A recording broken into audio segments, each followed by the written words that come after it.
Hello, good evening. Welcome to another episode of the Coffee Pod on Bold Lives, the second live I've done on this channel.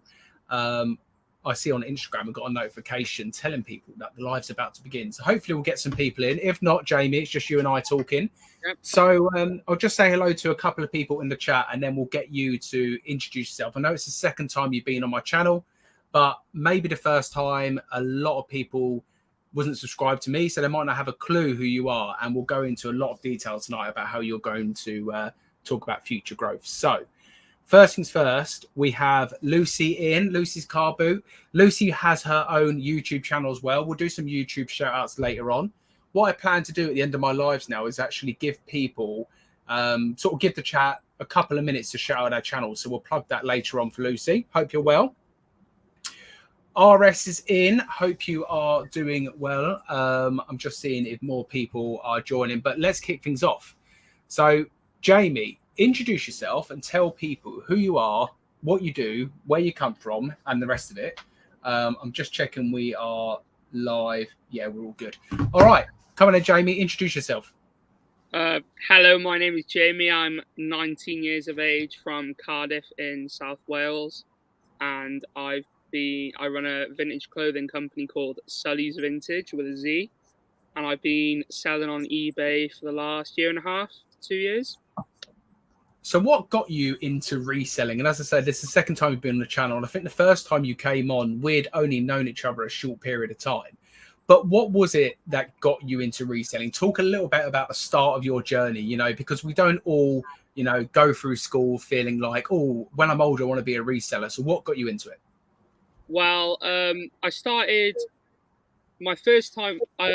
Basically, what happened was my last year of school in year 11. It went straight into COVID, so I didn't have to do my exams or anything for the second year. So I literally went straight into summer, no job, no anything. My mum owns a charity, so we moved here to where I live now in Cardiff to have her charity shop open. So I worked there when all the restrictions came back up as I worked on eBay there. So all the good stuff that came in, I'd put it online, all the good donations. And I didn't know anything about vintage clothing in general. And I was an everything seller for the charity. So anything that was worth money, I'd just picture it, ship it, done. And that was my job. And I'd also work shifts in the shop as well. Because I saw, I think it was on Facebook or something, like a video of like someone buying something and selling it for more. I was like, how is that possible? Because I had such like a retail mindset. I was like, how can something appreciate in value, even if it's used? And I remember there was a donation, and it was like a 1994 Adidas Newcastle training jacket, a puffer, and someone had donated it. It was in like a bag of Primark clothes, and I sold it for like 250 quid for the charity. And I was like, whoa, there's so much money in, because I'm a big football fan, big collector, and I was like, wow, I didn't know there was so much money in it. So I looked into it, and then, yeah, started it ever since.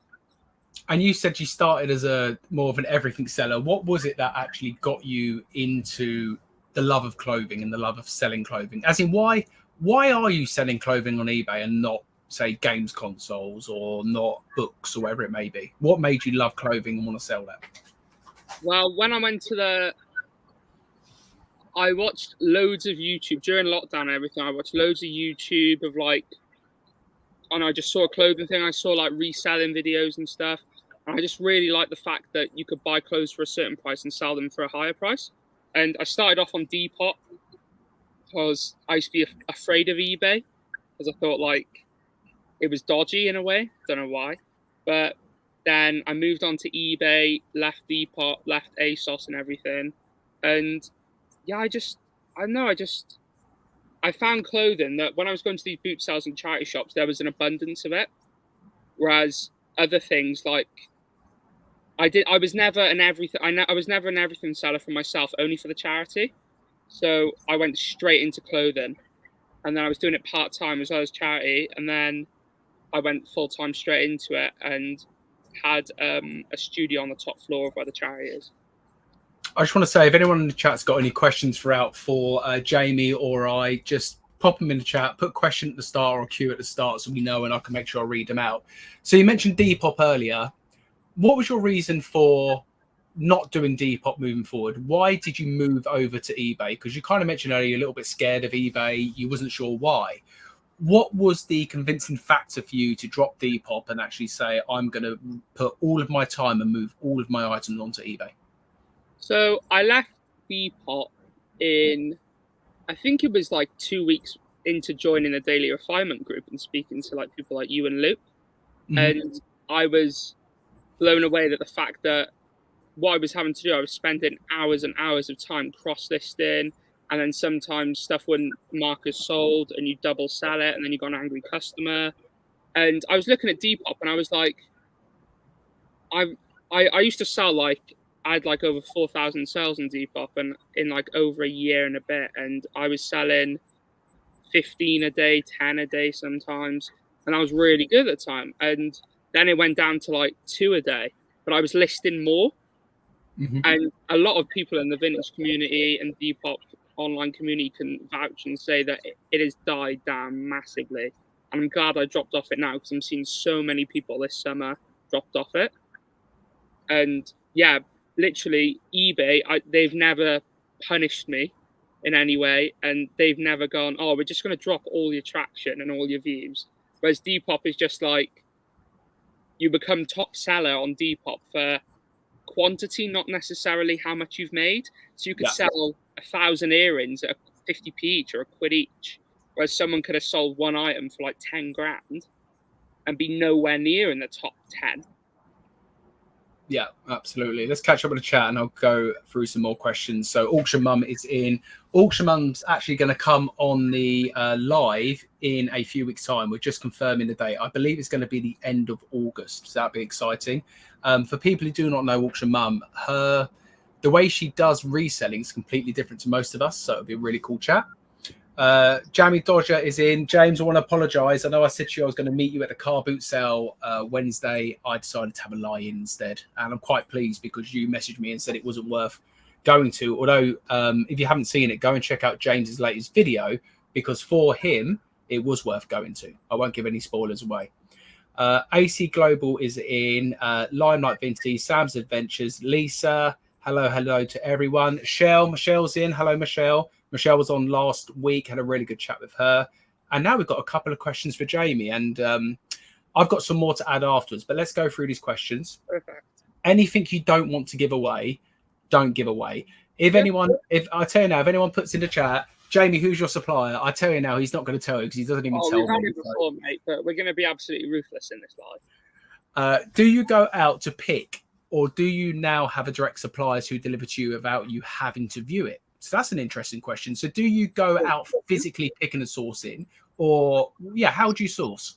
So I source. I go to rag houses. So I've got 2 to 3 rag houses I go to, and then I have people who source for me as well, and go and pick, and then they bring it to me, and then I give them a bulk price and then buy off them. And I also source online as well. So I buy stuff, see if it's a good deal, and then I resell it back online. And you don't go to car boot sales or charity shops anymore. I don't need to. I tried to go back in the season when it opened back up, I think in February or stuff. And I was like, I'm doing this early morning. I'm literally getting like in 2 hours, like 10 pieces. Whereas I can get like 300 pieces in 2 hours at a rag. And that's an interesting one because, you went back to the car boot sales and I remember you were hyped up. Jamie, I don't even mind admitting this, Jamie went out and brought a trolley for the car boot sale and he literally used it once. If anyone's interested in buying a trolley and lives in Wales, contact Jamie. You'll get a really good deal for a trolley because he's not going to use it again. But it's an interesting thing, isn't it? Because I think a lot of us as resellers, myself included, always looks at car boot sales as the grail for when it goes to sourcing.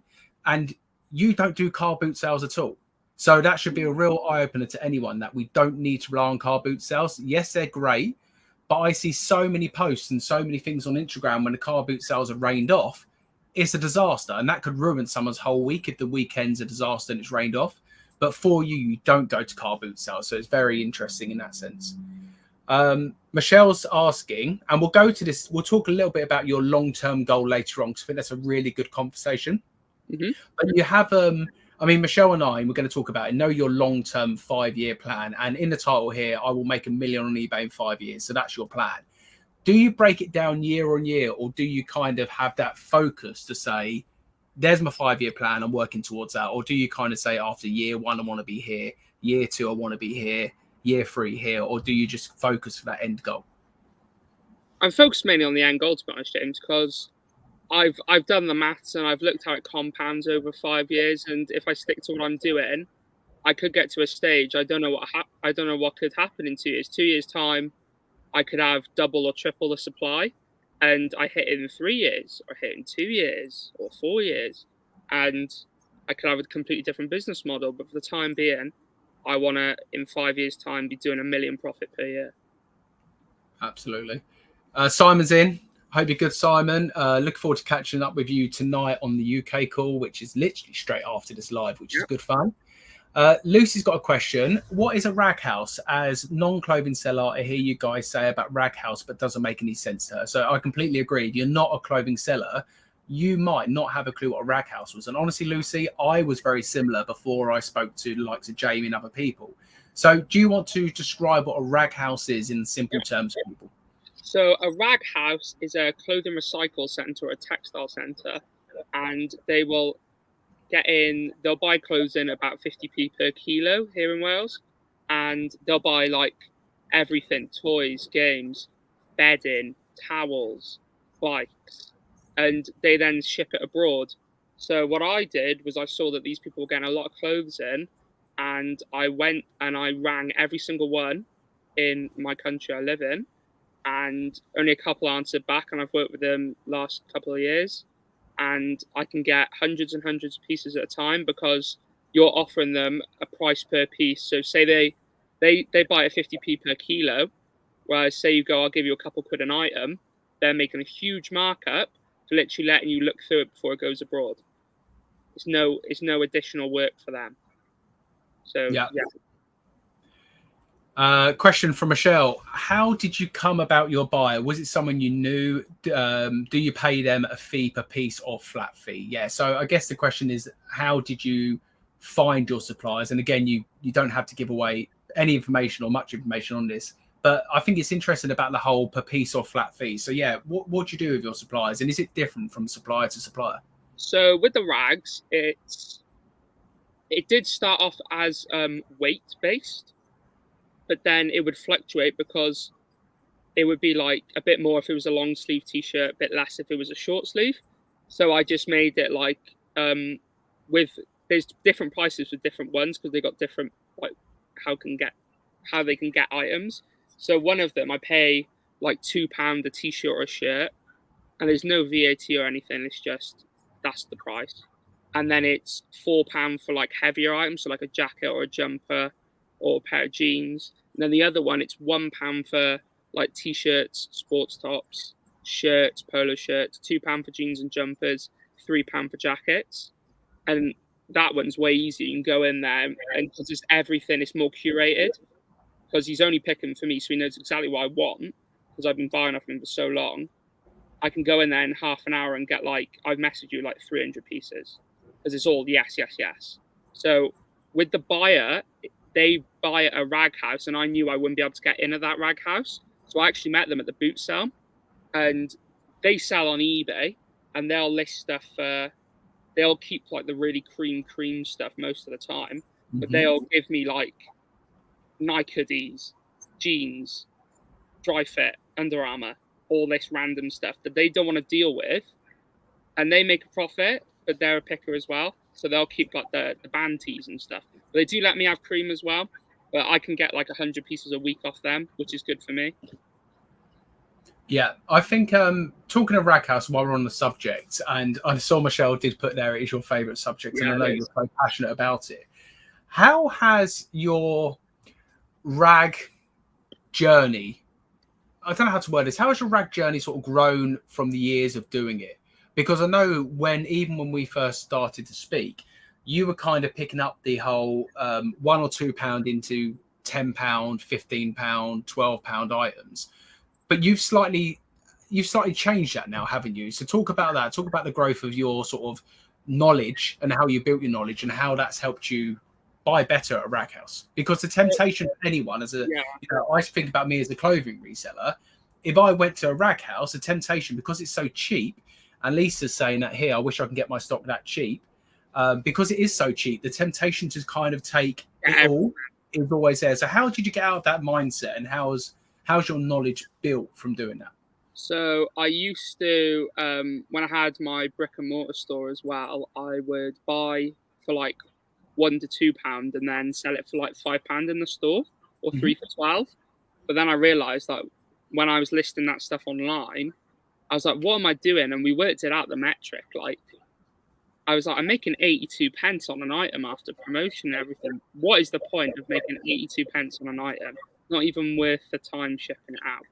So I looked over it, and in the group we're in, the Daily Refinement group, there's a new model everyone's talking about £20 profit, and we'll touch on that later with the 5-year plan. Yeah. I then reassessed my store, and I was like, because I've built up a good knowledge over the last year-ish, I've been doing it full time. I've been sourcing a lot more online, so I'll source my better stuff online, because you can't really get really, really good cream items at the Rag. The stuff at the Rag is like your 2 into £20, 2 into 15, but the stuff online is like your 1, 2, 3, 4 £1,000 items, and that's why I sort of even it out. So it's the guaranteed stock from the Rag to hit the 250 listings a week, whereas it's quite hard to source that online unless you're on it all day. Yeah. Just want to say a few more hellos. Hi, Alan. Hope you're doing well. AC Global's asking, you mentioned $1 million earlier. Is it turnover or net profit? It's net profit. Net profit. Good question from Simon. What is your best ever pickup? And so talk about why it was your best ever pickup. Was it financially the best ever, or is it a piece where you've grabbed and you're like, do you know what? No money can buy this because it's a keeper? Because it could be one or two things.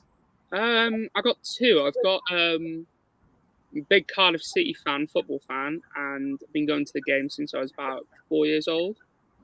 And a mate of mine thought that one of the shirts he got through was fake, and so I bought it. He sold it to me for like £10 all in, but it turned out to be a 1970 Umbro home shirt, and that's like, you wouldn't even find that on eBay or anything because it's so rare.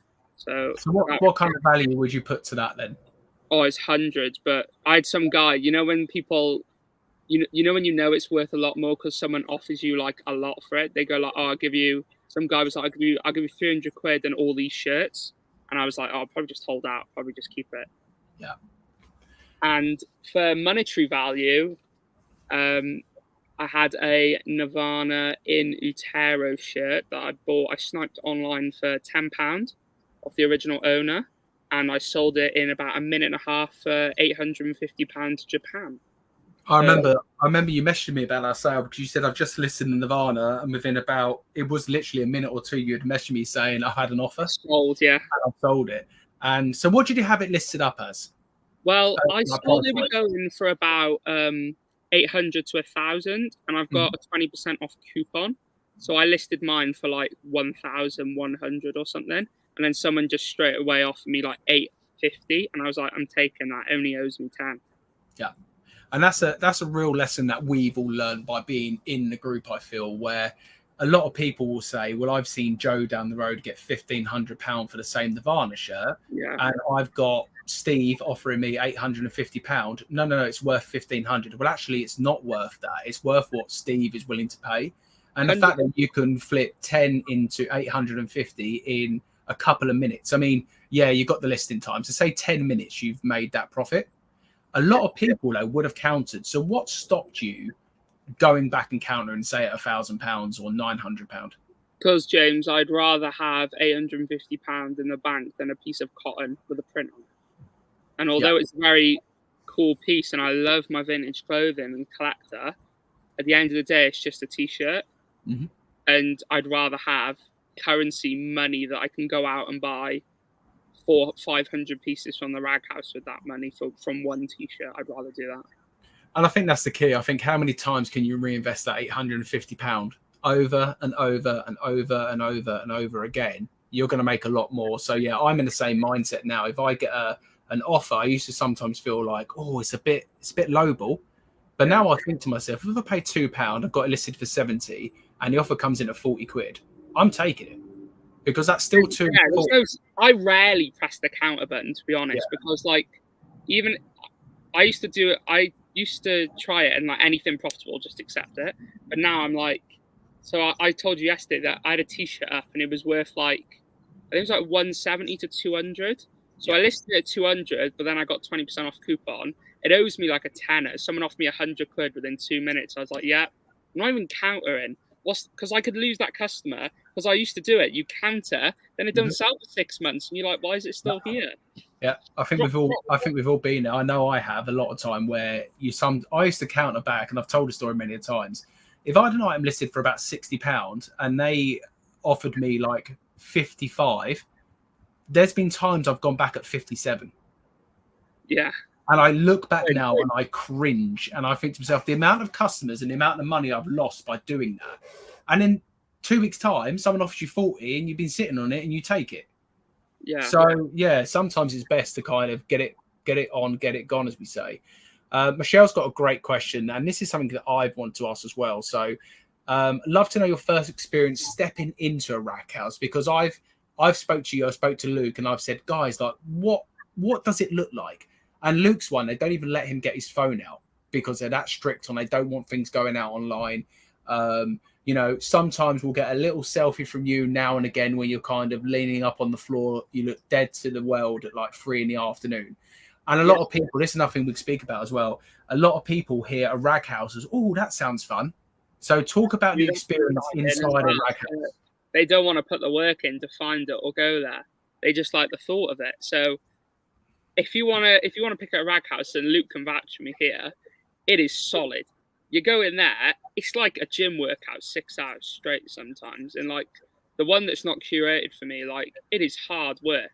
You're there 10 till 4, and I know Luke's there for a bit longer, and it's constant. Like you're moving stuff from bag to bag, like yes, no, and you have to grade it there and then, and the lighting's awful. But imagine it, basically, the first time I ever went in there, I was buzzing because I was like, I finally found a contact where I don't have to go to rely on boot sales and charity shops. I was like, this phone call was perfect.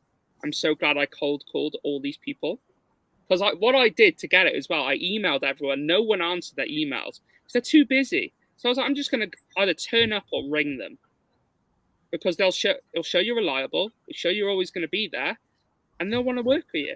So I went in, and you can literally, there's bales about 20 feet high to the ceiling of a warehouse, and there's just so many clothes, and they literally sell everything, toys, bikes, all this. But I'm not a squirrel brain like previous James, so I will happily just go for the clothing. And that was Lucy's answer, funnily enough. Do rag houses just sell clothing or sell everything? Yeah, it's pretty much yeah, it's a real mix, isn't it? It's not just the clothing, but predominantly, I would say, is clothing from what you've said. Simon's saying, I'm loving the idea of making £20 profit on average on each item. Yeah, I'm the same, Simon. And with building this clothing store, that's the store I want to build. I don't want to build the whole £2 into £10 store and £9.99 items here. So I think for me, hearing that within the group, and also hearing Jamie's plan for the long-term growth of his business, and when we get to that later on, it's very achievable to everyone, I feel. But you've got to put the work in. It's not going to just come to you, and you do work hard. So talk to people about your typical working days. So talk about what time you're up, what time you get to work, what your process is, what time you finish, how many you do, etc. So talk for a typical day for Jamie. So I use today as an example. So the last couple of months, I've been waking up at 6 a.m, but now I've been waking up, join the 5 a.m. club in the group. So I've been waking up at 5. I get in. It's convenient that my shop's only a minute walk from my house, but I still drive. So I get there around 5:30. I pack my orders. I sell about 30 to 35, 40 a day. So I'll pack that. It takes me to pick and pack it just over half an hour to pack 30-ish. So it's rapid when you have the system in place. And I do 60 a day. So 30 go live and then 30 go scheduled for another day, as I only work 4 days a week and I have Friday, Saturday, Sunday off. So what I do is that takes me to do 60. It's about just under 4 hours. I can do about 17 an hour. And then what I do is I take my photos a day in advance. So I'll take tomorrow's photos today. So I took Monday's photos today. And then I finish around lunchtime now. So I finish around 12 o'clock. And then I go home, I'm done for the day. And then I'll source online for the rest of the day. Or I'll go on a Friday normally to the RAG, or one night in the week. So what's your thoughts on people who kind of look at that model and say, how does Jamie fit all of that into that amount of time? Because I not me, but I've been here. Sometimes I'll be in the shed here for 9-10 hours and I'll only achieve maybe half of what you've done. What do you think the reasons are that people are taking too long to do it? Is it distractions? Is it multiple processes? Where do you feel for you has been the biggest change where you've been able to nail it down and finish at lunchtime, considering how much you are doing? So I think it comes down to having the systems in place, and that's why I think it'd be impossible to do it as an everything seller, because I'm selling similar and I'm doing a listing in under 2 minutes most of the time, and that's just something that I'd spend an extra minute on to research because I want to get higher money for. It's not a price bucket. Mm-hmm. So I think it's just experience as well, to be honest, James, because at the start you're going to be slow. You're going to do 2 hours of work in 10 hours. But then I think the more you've done it, it becomes uniform. And I've got to that stage now where like I can do 60 sets of photos in an hour. Whereas I remember at the start, it would take me about 3 hours. But because I've done it every day for like over a year, it just comes normal. It's like breathing. So I think to the stage, you've got to not be distracted as well. So I actually list off my phone, which is looked down upon. A lot of people will list on their computer, but I list on my phone. I take the photos on my phone, and I'm really quick on it personally because that's how I did it on Depop as well. I'm very quick at typing. So yeah, that's my process, and yeah, I think that's how I do it. I just quick from learning. I used to get to work about, before I joined the group, I'd get here like 10 and I'd work till about 7 o'clock at night. And then 7 o'clock till 10 o'clock at night, I'd spend cross-listing and dealing with having to cancel people's orders because it's double sold. Don't get that problem anymore. I think the key for what I've discovered for eBay is very similar in a way to YouTube. It's all about consistency. I think if you can be consistent with what you do and do that consistent process over the space of 30 days, 90 days, a year, for instance, it becomes normal habit. It's similar to the gym. If you go to the gym for a month, it becomes habit, it becomes normal. But that first month to remain consistent is really difficult because it's not normal. So I think it's linked into a lot. And I find that with YouTube, if I'm on YouTube and I'm consistent, I see the results. If I kind of take a little bit of a slowdown on YouTube and don't put out as much content, I see the results. And eBay's the same. If you don't list the same amount and you start selling less, you can only look at yourself with that. I know a lot of people say eBay's bad, eBay's glitchy, eBay's this, eBay that. What's your thoughts on that? So if people are having slow sales on eBay, what advice would you give to them? So I just want to touch on the gym analogy as well. Like if you go to the gym for one day, you're not going to see any progress. So if you list on eBay for one day, it's the same. Whereas if you listed on eBay every day, good quality items for like a month, you'd see progress.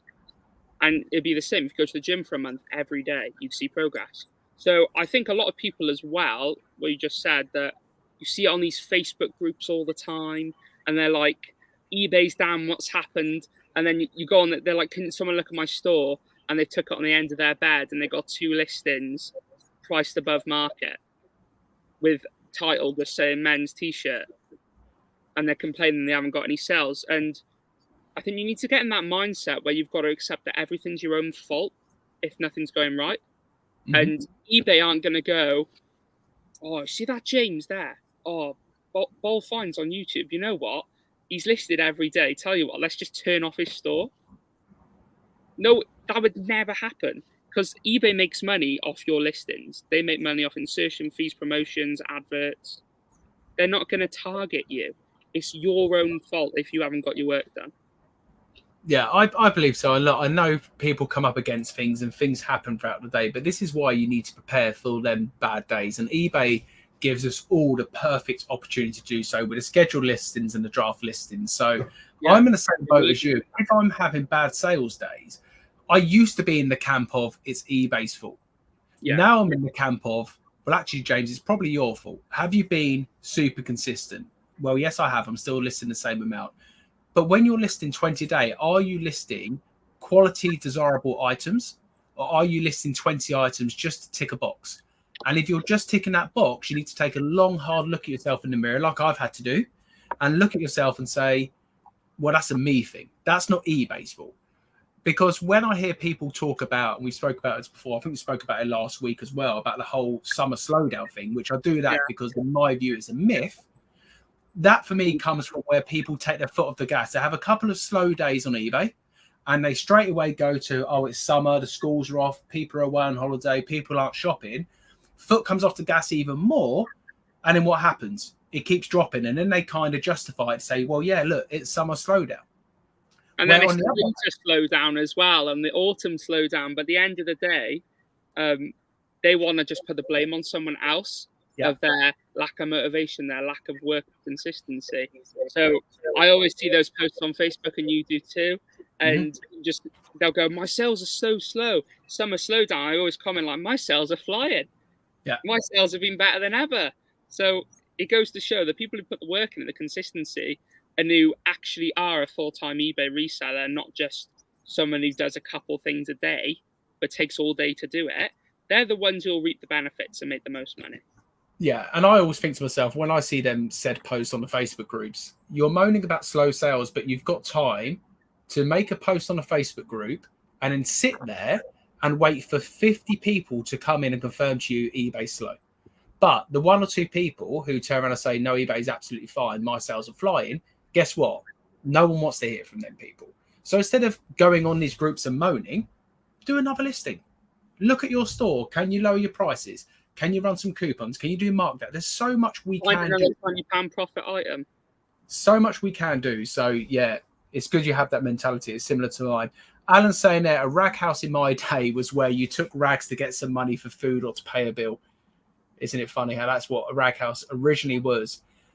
Michelle speaking there. We're a bit behind on the chat. I'll try and catch up. Talking about the rag house, she loves the thought of it, not the rest. And I think a lot of people do, because in the chat earlier, I saw a few people saying, oh, there we are. We were saying, I love a rummage at a rag house. So a lot of people see it as, a fun day out. You go and, you got the Nike table and you go, oh, that's a good one. It's not like that. I think it's all mixed. It's all, luckily mine is put into gender. So I don't have to go through women's clothes because I don't really sell women's items. I sell women's variations of the men's I get. So like a women's Nike hoodie, for example. So it's easier for me because it's men's T-shirts, men's jumpers. Whereas I know like some other people I know who do it, they'll have to go through just mixed bags. And that is horrible to me. I couldn't do that. Simon's saying the sourcing is still a massive time suck. And I can see how it is a time suck if you haven't got things like rag houses. So say, for instance, Jamie, hypothetical, if I was to come and I found out all your rag houses and I said to them, look, Bold Finds is paying the cash. I'm going to pay you 20 times what Jamie pays and I'm going to end all of your sourcing. How would you pivot? What else would you do? Because for a lot of us, including myself, we haven't got the rag house. We haven't got people bringing stuff to us as well. How would you pivot? Where do you think you would take your business? Great question. I would get other rag houses, or I love sourcing online. And I think with the knowledge I have that I can just catch people slipping every day. And I would probably do a method like in the group where you list like 10 a day or 20 a day, and it's all £20 profit items, because all the time then you've got, once you've done your listings, you can literally spend all day online just getting all the really good cream of the crop. Whereas at the rag and stuff, it's just like not necessarily ticking a box, but you've just got loads and loads of stuff you're going through, and it's rare to get really, really good items there. Yeah, because they usually don't survive. But yeah. Michelle's saying 60 listings in 4 hours, and how long to photo? I think you answered it, and she put 1 hour. Is that correct? Yeah. So to do 60, it's an hour, but I've done 70 in an hour before as well. But I just say average. It's an hour for 60 sets. And her response was, "What?" So yeah, that is crazy speed. We got Luke Warder in the chat. Summer slowdown nonsense. Yes, that is the word I would use for summer slowdown. Complete and utter nonsense. I would use another word, but we're on a live, and yeah, we want to keep it PG. But there is no summer slowdown. You are the summer slowdown. That's what I had to tell myself. You know, James, there's no summer slowdown. You are causing the summer slowdown by slowing down yourself. So keep it moving, keep consistent, keep finding them good items, keep listing them good items. Sales will come with the work you put in. Coco's Closet Collections, the 3Cs, says, does it matter if you list, say, 10 one day, 5 next, 2 next, etc., or do you need to be consistent in quantity too? Great question. Jamie, answer that one first, and then I'll answer in case it's a different one. So I'd say that was an inconsistent listing habit.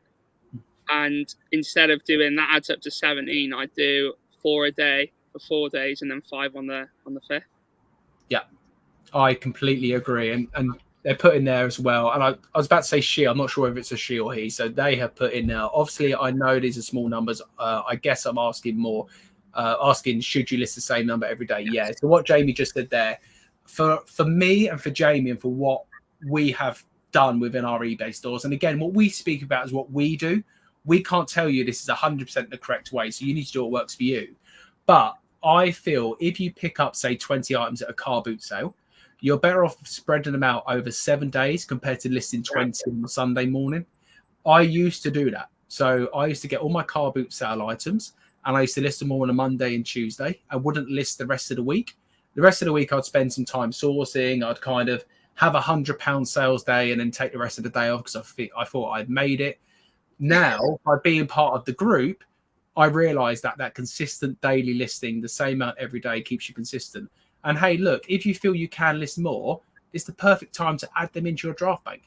What you could do as well, James, is that to do the 20, you could do them all on a Monday and schedule them out to go live every day. And the rest of the week you spend sourcing and improving your business. Yeah, and it's a great you mention that because I've had many thoughts at the moment. Because I do 140 a week, I've had many thoughts about whether I could work 2 long days on a Monday and Tuesday, do 140 listings across the 2 days, schedule out the rest of the week and spend the rest of the week then focusing on YouTube, social media, sourcing, anything else you need to do.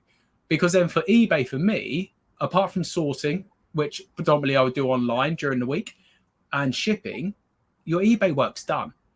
So I think if you've got a listing habit of say 2 a day, if you can find enough stock, see if you can do all of that within a day or 2. And it leaves you then the rest of the time to start sourcing better items, to start thinking about your business, etc. So there's a number of ways you can do it. But yeah, I think the scheduled listing now, what eBay have brought in, and I say brought in, it's been around for ages, but for the UK, it is now free. So take advantage of that. It takes so much pressure to know your listings are live and you can concentrate on what else you've got to do as well. Luke's got a question for you both. Do you have favorite item to list or do you love to list all of your items? Okay, so we'll talk about the favorite item. So I like at the moment, I'm going to talk about clothing because I'm moving into being a clothing reseller and there's no point me talking about cameras, etc. I love listing football shirts. And the reason I like listing them is because I like football. So I know teams, but even I've got to be super careful about fakes. So I don't mind sharing this example. I sniped 6 football shirts the other night. And out of the 6, I think there was 4 fakes. And I had to, I brought them, I cancelled them. But some of these football shirt fakes look so real. You've really got to have the knowledge. So again, it's kind of woken me up a little bit to say, you like football, you know football shirts, but actually you don't know enough. So now I need to do more research to say, okay, so this tag from the 80s is this, and this is why it's different. It's meant to be a bit shinier. And I had one I sent through to Jamie the other day, and he was really helpful to actually say it looks near enough perfect, but that tag should be slightly shinier. And that was what made me realize that actually it's a repo. It's a really good one. Like, you don't know unless it's in person as well. That's dangerous, especially with Umbro. Yeah, and to the untrained eye, which mine is still at that point with a lot of things at the moment, you might not know. And you know what? You might list it on eBay, the customer might buy it, they might not know, you might get away with it. But like we always say, a lot of us speed, not everyone gets caught. So I don't want to start getting things such as fake item and getting them kind of defects in your eBay store. So take your time to seek the knowledge, to do the research. And with the clothing category, make sure you are selling real items.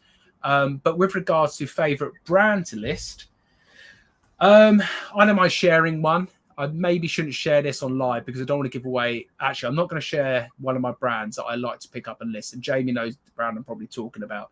I'm just going to say I do like listing Under Armour, wearing Under Armour now. I find it, you can pick up quite a lot of places. It doesn't really go for a crazy amount of money, but it's very similar to Nike. You can find it in most places, but in abundance. Yeah, I'm not going to share the other brand because I don't want you lot creating more competition for me. More competition on a giveaway already. And to answer Lucy's question, I'd say I don't necessarily have a favorite brand to list. I'd say my favorite thing to sell is whatever's worth the most money and quickest to list, because at the end of the day, that's what we're in business for. And I used to get really, when I'm a vintage clothes store as well, I get really attached to items, even if I weren't keeping them. And I'm like, I'd hold that for more money as well. I'm like, oh, that's got to be worth more. But now I'm like, it's just a bit of material. Let's get it out the door. Let's go and buy some more. What's your advice to people who might say, and I had this question probably when I started doing clothing, there is so much clothing. There's so many different brands, so many different types. And even that, you might pick up a Nike top, but it might be slightly different to another Nike top. And that could be the difference between a £5 Nike top and an £80 Nike top. So what do you say to people when they say, do you know what? The reason I don't niche down into something is because there's so much sort of side niches. Because although I'm niching down into clothing, you know, what is clothing? That could be anything. So I've gone clothing, men's, tops, ideally, is where I'm going to do, and probably some hats as well, like I spoke to you about the other day. But where do you kind of advise people where there's such a sort of minefield of different things? How do you kind of stop being so squirrel? Do you focus on like 20, 30 brands and kind of always try and pick them up? Or are you open to everything? So I do men's, mainly tops, but I've started doing bottom half now because I've realised I can get so much of it at the rags. Mm-hmm. So I'm like, I may as well get it to meet my listing goals, and they sell well. Like jeans and stuff, I didn't realise how well they sell. And I've always done men's tops, but then I'll do women's, but only variations. So I'll do women's like t-shirts and stuff, but I won't do dresses and blouses. I don't do hats, shoes, anything like that. Gloves, scarves. Don't do anything like that. So it's mainly just men's clothes, mostly t-shirts, jumpers, stuff like that. But yeah, that's what I do. We'll go into your plan about how you plan to make the million in 5 years in a second. It was quite funny. When I've done the Instagram post, I had so many different comments about who my guest could be. I had, and this is a compliment to you, because I had Gary V was one of them. And I was like, I wish it was Gary V. No offense, Jamie. Michelle, Shell Resells, voice noted me and was like, oh my God, you've got tech on, haven't you? And I was like, so yeah, you've been put into the same bracket as all these people. The reason I'm going down this rabbit hole here of the question, who inspires you or what inspires you? I'd say people who inspire me, I'd say my mum inspires me, because she started off her business from absolutely nothing. Mm-hmm. And she helped support so many people. It's such an amazing thing to see. And I learned a lot of business skills from her as well. So I'd say, oh, that's my mum. Chris and Tech in the group, the knowledge is impeccable. And since joining the group in October, my sales have gone up like, I've showed you it like 5-6 times over. And it's crazy, the growth. Because sometimes people think they know everything, but trust me, no one knows everything. And even the people who think they know everything will learn stuff.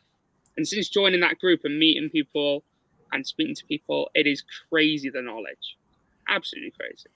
What made you join it? Because when I speak about it, I kind of feel that people probably see me as, James, you're a paid ambassador, but I don't get paid to promote the group. And Chris and Tech, if you ever are listening to this or see this back, please start paying me a promotional rate. Yeah. But I love speaking about the group because I know how much it's changed me, my business, but also my mindset. I think the mindset more as well, to kind of think about these small little things. But what made you join? Because a lot of people kind of see it as, it's American, it's only suited for American people.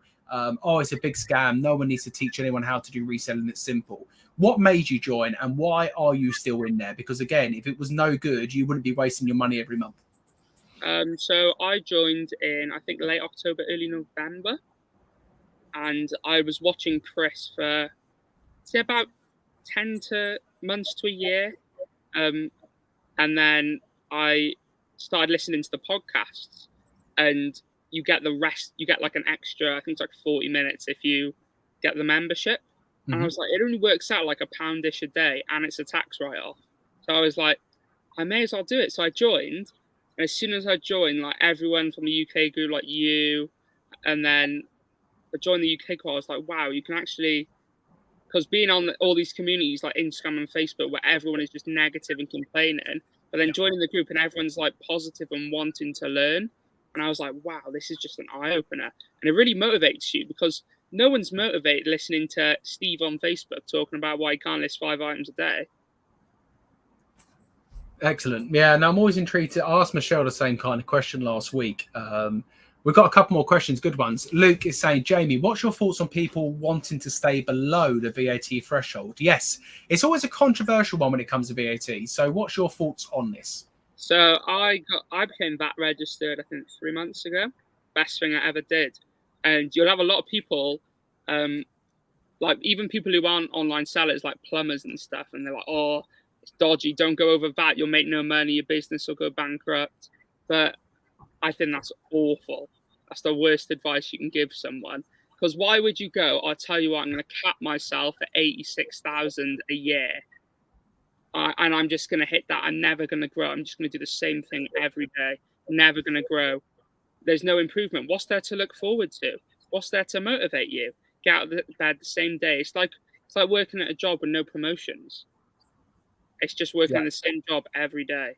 That'd be boring. No thanks. I'd rather no one hold an umbrella over my head. And I would just rather have no limit. There's no limit. Once you hit the VAT threshold, there's no limit.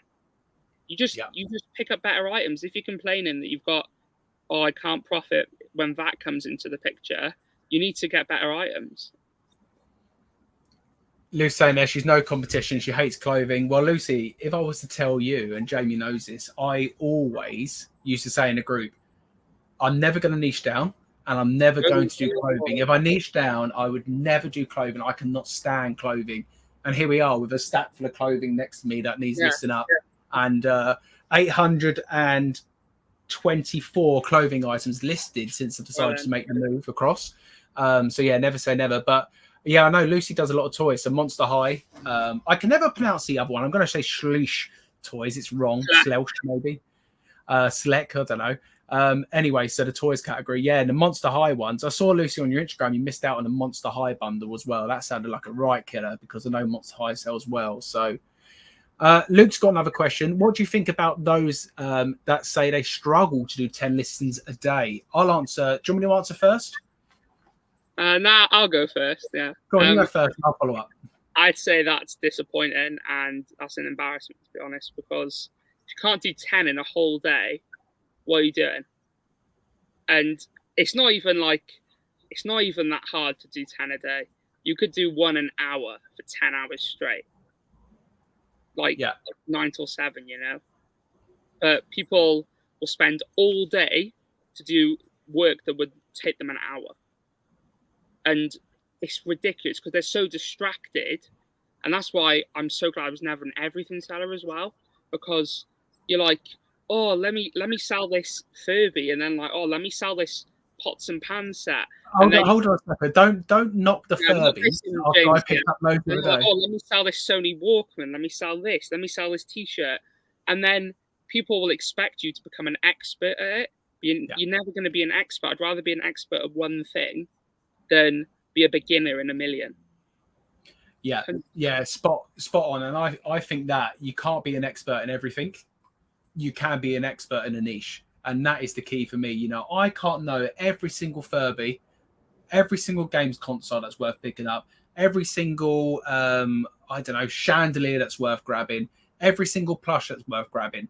You're going to have to know so much when actually by niching down you can become an expert, and that was a real eye opener to me. And I think if you are doing this full time, if you are not at a stage of listing 10 a day, you need to get up to that point, because 10 a day, like you said there, you can do 60 in 4 hours. Yeah, and I'd say you're not even part-time if you're doing 10. I'd say it's a bit of a hobby there. And I know a lot of people do 10 a day, and then they're the same people who complain on Facebook there's a summer slowdown. And I know you can vouch for this as well. You would never get a question like, oh, there's battery corrosion in my Nike Dry Fit. No one's saying that. But you get a message on your Xbox controller or something, wouldn't you? But you would never, the amount of questions you don't get any questions complaining. The only question you get and return reason is doesn't fit. Yeah. And that was a real eye opener for me. You've already got your measurements.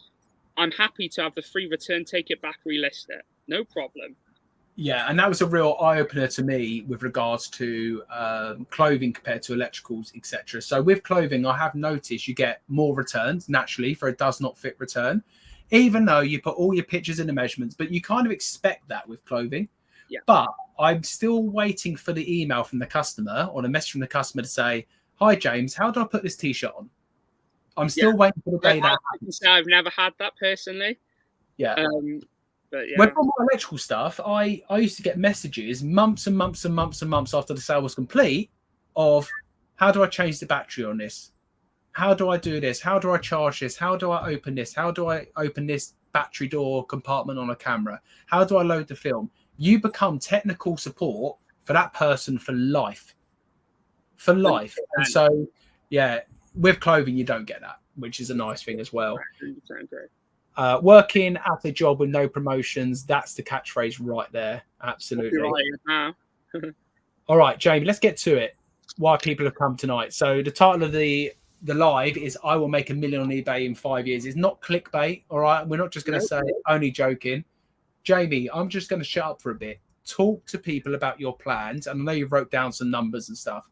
Let people know how you're going to do it and how they can do it as well. So I said my listing habit earlier. I do 30 go live every day, and on weekends 40 go live, Saturday and Sunday. So I looked at the maths. If I do that over the stage of 5 years with the sell-through rate I'm currently at, my store will grow to the size of having between 13 and 14,000 active, which I will be able to fit in here or have to move it to a warehouse next door. And with 13 to 14,000 active, to get to the $1 million profit a year, it sounds like a huge goal. Like, there's no way someone can make £1 million profit in a year. But I tell you now, they can, and a lot of people in the group do. So I worked it out. To do $1 million profit a year, I have to sell 136 a day, an average of £20 profit per item. And that's an average. It's not £20 guaranteed per item. Some will be a little less, and a lot will be more. So that's to do $1 million profit a year, which is crazy. 136, James, if you want it accurate. But yeah, that's crazy to me. And I've worked out that to do 136 sell a day, what I'm going to do is I'd need, I think I worked out as 1 or 2 employees. I would list my 60 a day, and then 2 other people would list 60 a day, and then we'd have extra in the draft bank.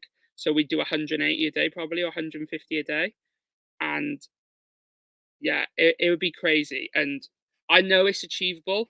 And I don't want to say that person, like, you don't want to be in that mindset like, I'm hoping to do this, because there's a sense of doubt there as well, of not believing in yourself, and not the only person stopping yourself from doing it is yourself. So I say to myself, I'm going to achieve that in 5 years, because I know I will. That's what you've got to put in your head. And you're 19 years of age at the moment, so Correct. that is by the time you're 25, you will be a millionaire. Yeah. But even you're a millionaire as well. You're declared a millionaire even if you don't make $1 million profit a year. You're declared a millionaire if you've got $1 million worth of assets. Yeah. So how many members of staff do you feel you need to make this happen? Because doing 135 a day, £20 average, I mean, 136, £20 average. I mean, that alone, the packing and picking the packing time is going to take you a bit of time, as well as the rest of your stuff. So do you have a plan? Do you have a goal for staff? And what does that look like for you? I could pack 135 in just over 2 hours, pick and pack, just over 2 hours-ish. And maybe say three, just in case, just in case there's a defect. Yeah. And I would have 2 people. I'd have an ironing person, which I already have now, but they would just have more hours and just do more. And then I would have 2 people list 50, 60 a day. Or I do 100 a day and someone does 30 or 40. Or I just do the full on, I work longer hours. So I'd work 5 a.m. to like 5 p.m. and just get it done. Yeah. So you're looking at potential ironing member of staff to make sure your clothes are ready to go. I already have, so they just have more hours, yeah. But then I'd have max 2 listers. Yeah, 2 listers. And then you would concentrate on the customer service, sourcing. And sourcing, yeah. Because you can't, it would be impossible to teach someone all the knowledge to source it. Whereas you can teach someone, if your system is uniform, you've got a good system, you can teach people to list. It's £20 profit, Michelle, yeah, not ASP. £20 average profit. Yep, so £20 average profit, 136 sales a day. And that is how Jamie is going to get to his million. And on paper, for a lot of people, that's scary. That's unachievable. But it's great that you have that plan in place, because for a lot of people, if you said, how are you going to earn $1 million in your eBay business? Myself and a lot of other people included, probably just going to go, I don't know, just try and sell as much as I can and, hope for the best. It might come before you have that plan set out. So where could the blockers be for you? Because you are determined to get it done. Where do you feel it could fall down, or what could stop you doing it? Because we spoke a lot recently in the group about what happens if brands start becoming more protective of their brand on the pre-sale market. So what for you is going to potentially stop you? So I would simply pivot, James, and say, for instance, a lot of these companies like Patagonia, Levi's have a buyback scheme. A lot of I sell a lot in the vintage men's clothing category, and no one like Metallica aren't going to go, oh, let's just call back all our shirts. Yeah. On the last 4 years, let's just call them all back and sell them ourselves. It's not going to happen, whereas these brands will, because they've got the systems in place. And it might happen one day, it might not.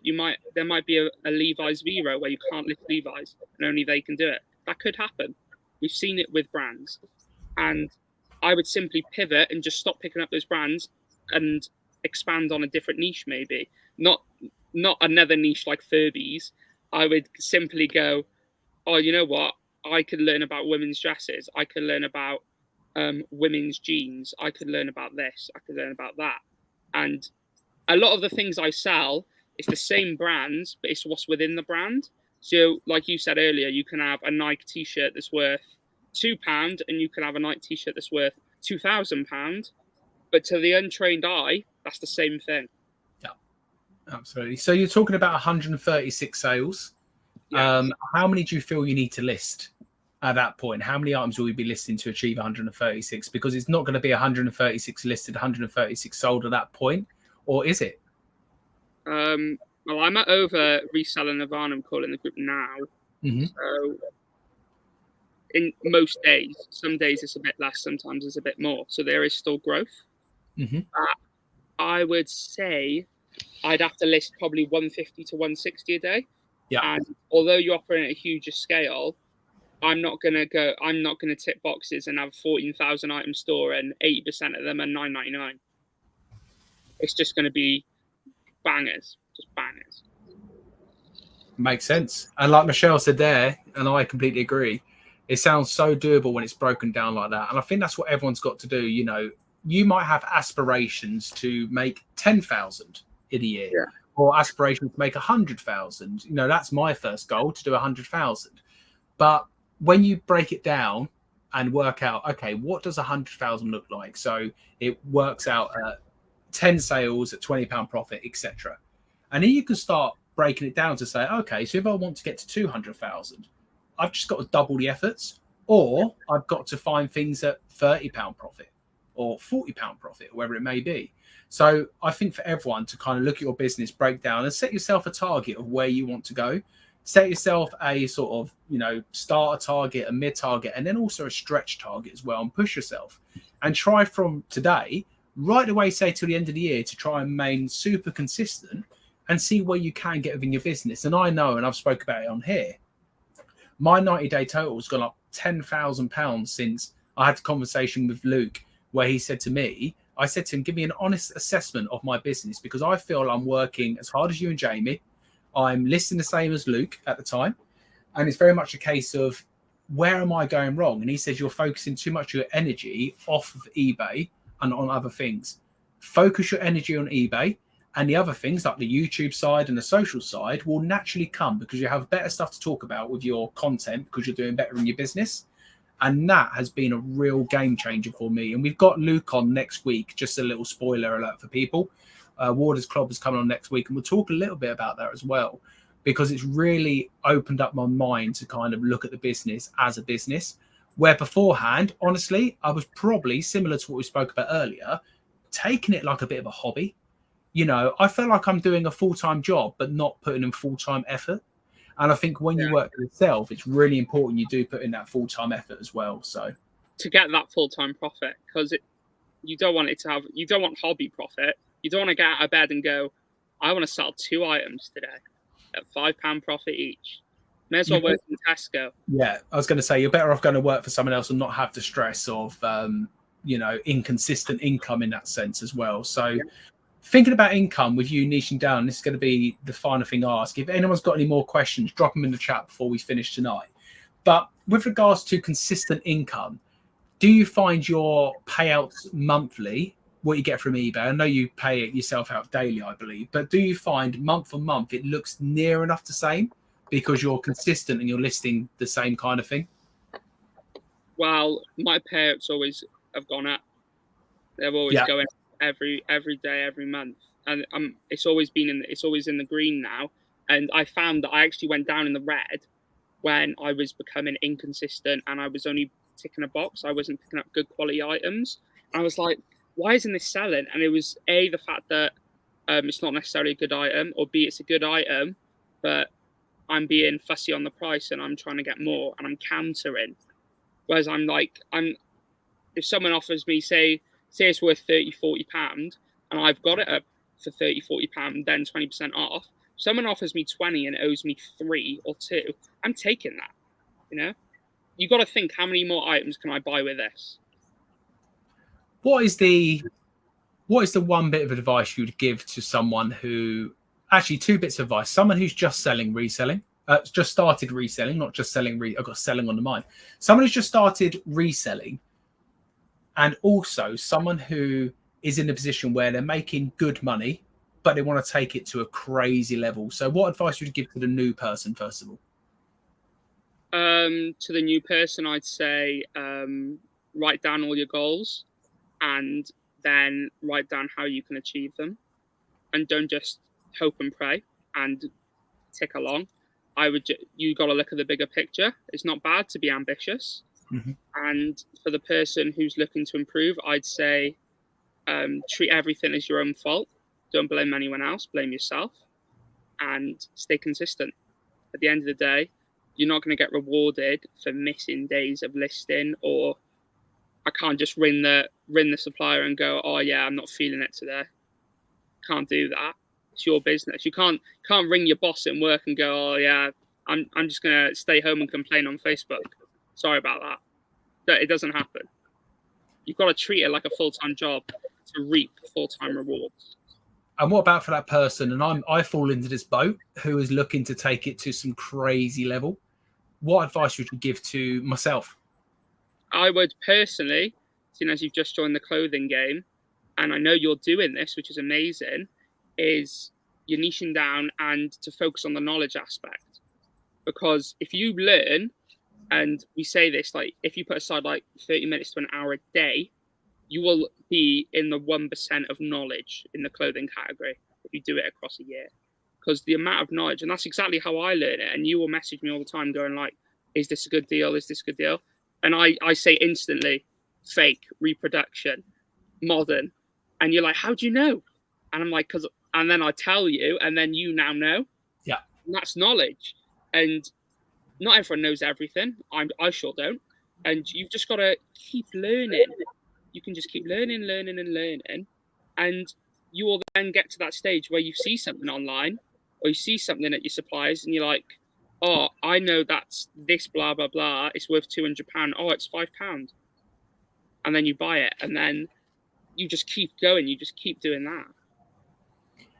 All right. I just want to give people a minute or so. If anyone has any social media channels they would like to plug, I'm trying to do this at the end of my lives now where we can kind of plug other channels in for YouTube, for Instagram, etc., etc. Please drop them in the chat and I will get you up on the screen and shout you out. I want to talk a little bit about my plans for the weekend. I am off to Scotland tomorrow. We fly to Scotland. And I was showing Jamie before, my new toy has arrived. People who follow my Instagram, I now have a proper Sony vlogging camera. So super excited. So what you can expect from me and my channel over Bold Finds channel is I'm going to vlog the trip. So I'm going to vlog the Scottish trip, as in the traveling and where we're going. We're going to see the Harry Potter bridge. If you're into Harry Potter, you're going to see that on the vlog. And then what I'm also going to do is hopefully record 2 car boot sale videos. Now, it's for the roadshow, and that's why we're going to Scotland. Typical, booking it in August, you would think the weather's amazing. It's meant to be thunderstorming both days. So I'm going to try and find 2 indoor car boot sales, and I found 2 car boot sales indoor. But from what I've heard from a couple of people in Scotland, thanks Derek, Tap Peddler, they're a bit funny about you filming. So I think I'm going to play a bit dumb. I think I'm going to go in there with the GoPro on, play dumb. If they ask me to stop, I can still show you guys the haul afterwards. And what I'll probably do on my phone is just try and get a sly little film when I can to try and make it interesting for you guys. But we're going to try our best. That's all we can do. But yeah, if anyone wants to shout out their channel in here, let's plug. Yes, we have the same vlog camera now. Yeah, Lucy, I don't know what one you got. I got the Sony, where is it here? The Sony ZV-1. I got the Mark II version, which is the newer version. Expensive bit of kit, but so worth it for what I want to achieve. Everyone go follow Lucy's Car Boot Sale Loot over on Instagram and YouTube. Michelle as well. Shell's Resells on Instagram and YouTube. Michelle is going to be, for me, one of the best YouTubers in the UK. Now I've said it. I think her channel is going to do really well. She's so passionate. She's got a great personality. Follow her on Posh as well. Just some really good live shows. I'm a sucker for a live show. I buy so much stuff I shouldn't buy from Michelle. Pointless woman stuff that I can't even use, and I just spend my money. But look, it's great to support. I saw earlier, I'll just scroll up as well. I saw Simon is in. The Gentleman Marketeer. Follow his YouTube channel as well. We all know Luke Warder's Clobber. Bowl Clobbers on Monday at 3 o'clock. If anyone wants to join me and Luke for a really good chat. Luke, as I say, is coming on the channel next week. Auction Mum, another one as well, coming on the channel at the end of the month. Really exciting. I'm just scrolling. If I've missed anyone, Jamie Dodger, I see you. Drop it in the chat so I can give you a shout out. Red, what's this? Face red heart shape. I think that's an emoji that we can't see. Jamie, where can people find you as my guest? Where can people find you and come and ask you questions and to see your journey? And also another question. Do you still model, like I put up on my story this morning? Do you still model your clothing like you did with your little foot in the air kind of shot? Only if you join the Daily Refinement Resell and Nirvana group on Facebook. Yeah. It gets so many knowledgeable things: podcasts, lives, deep dives, UK call, YouTube call hosted by James. Yes. So much knowledge. So yeah, you find me over there. You find me on Instagram at Sully's Vintage with a Z. And yeah, and on eBay. All right. Amazing. Lies. Is that for the so much knowledge? There is so much knowledge in there. There is so much knowledge. Not from me. Although I host a call, I just love listening to knowledge. I love listening to people like Michelle. I love listening to people like Jamie and other people, Luke and Hunley. There's loads of people in there. Just actually speak some really good stuff. So yeah, there we are. I want the model shots. So right. Thank you all. Thank you, Jamie. I said I'll try and put out some really good content for you guys. A bit of a travel vlog. That'll be interesting. And maybe that's a new way I'll go in the future. But Jamie, look, I appreciate you coming on. Thank you for everyone joining the chat. And we will see you very soon. Let's wave him out, Jamie. Goodbye, everyone. Keep waving till it ends.